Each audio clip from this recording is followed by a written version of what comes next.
என்ன பார்க்க போனால் டிஎன்எஸ். டிஎன்எஸ்னால் என்ன? ஃபுல் ஃபார்ம் என்னென்னா டொமைன் நேம் சிஸ்டம்னு அர்த்தம்.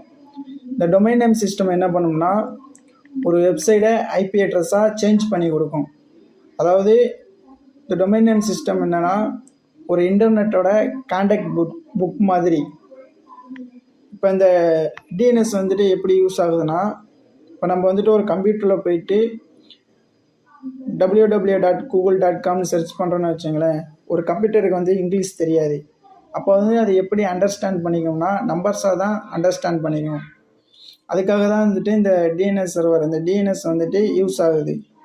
இப்போ ஒரு எக்ஸாம்பிளுக்கு நண்பா, நம்ம ஃபோனில் ஒரு 1000 நம்பர் இருக்குது, 1000 கான்டாக்ட் இருக்குது நண்பா.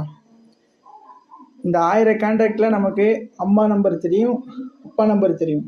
இப்போ சடனாக சுரேஷ்னு ஒரு நம்பர் இருக்குது, அவர் நம்பர் நம்ம கேட்டால் சொல்ல மாட்டோம். அப்போ அவர் இதை எப்படி சேவ் பண்ணி வச்சுருப்போம்னா சுரேஷ்னு போட்டு சேவ் பண்ணி வச்சுருப்போம். இப்போ நம்ம என்ன பண்ணுவோம்னா கால் ஹிஸ்ட்ரியில் போய்ட்டு சுரேஷ்னு சர்ச் பண்ணால் அவர் நம்பர் கிடச்சிரும். இப்போ அந்த நம்பருக்கு நம்ம கால் பண்ணால் என்ன ஆகும்னா ஃபோன் கனெக்ட் ஆகிரும். இதே தான் நண்பா, சேம் தான். இப்போ ஒரு இன்டர்நெட்டில் லட்சக்கணக்கான ஐபி அட்ரஸஸ் இருக்குது.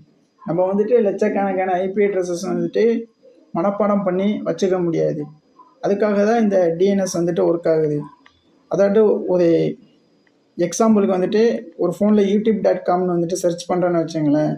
அந்த youtube.com ப்ரௌசர்கிட்ட அதோட ஐபியை சர்வர்கிட்ட மேட்ச் பண்ணுவோம்.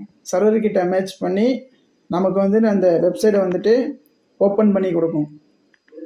அதாவது நண்பா, டிஎன்எஸ்னால் என்னென்னா ஒரு கான்டாக்ட் புக் மாதிரி. நம்ம எப்படி நம்ம ஃபோனில் எல்லா நம்பரையும் சேவ் பண்ணி வச்சுருப்போமோ அதே மாதிரி டிஎன்எஸ்ல எல்லாரோடைய ஐபி அட்ரஸ் ஒரு வெப்சைட்டாக சேவ் பண்ணி வச்சுருப்பாங்க. ஏன்னா நம்மளால் எல்லா ஐபியுமே மனப்பாடம் பண்ணி வச்சுக்க முடியாது. ஒரு இன்டர்நெட்டில் போயிட்டு www.google.com போட்டாலும் கூகுளோட வெப்சைட் தான் ஓப்பன் ஆகும். அப்படி இல்லைன்னா அந்த கூகுளோட ஐபி போட்டாலும் அந்த கூகுள் பேஜ் தான் ஓப்பன் ஆகும். ஓகே நண்பா.